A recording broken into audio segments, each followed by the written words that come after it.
தொலைதூர கல்வி திட்டத்தில் போலியாக ஆசிரியர்களை கணக்கு காட்டி மானியக் குழுவை ஏமாற்றியதாக சேலம் பெரியார் பல்கலைக்கழக துணைவேந்தர் ஜெகநாதன் மீது குற்றச்சாட்டு எழுந்துள்ளது. சேலம் பெரியார் பல்கலைக்கழகத்தின் தொலைதூர கல்வி திட்டத்தில் பல்வேறு முறைகேடுகள் நடந்ததையும் எந்த அடிப்படை வசதிகளும் இல்லாமல் அந்த பிரிவு செயல்படுத்தப்பட்டு வந்ததையும் ஏற்கனவே பல்கலைக்கழக மானியக் குழு கண்டறிந்தது. இதனால் 2 ஆண்டுகளாக அந்த பிரிவுக்கு தடை விதிக்கப்பட்டுள்ளது. தற்போது அனைத்து வசதிகளும் வழங்கப்பட்டுள்ளதாக கூறி தொலைதூர கல்வி திட்டத்தை மீண்டும் தொடங்க அனுமதி கோரப்பட்டுள்ளது. இதுகுறித்து பல்கலைக்கழக மானியக் குழு விரைவில் ஆய்வு நடத்தவுள்ளது.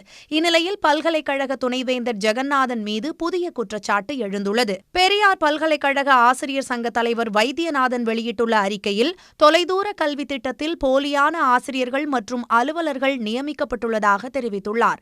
ஏற்கனவே பல்கலைக்கழகத்தில் பணியாற்றும் ஆசிரியர்களின் பெயர்களையும் தகுதியே இல்லாதவர்கள் பலரின் பெயர்களையும் தொலைதூர கல்விக்கான ஆசிரியர்களாக பட்டியலிட்டுள்ளதாக குறிப்பிட்டுள்ளார்.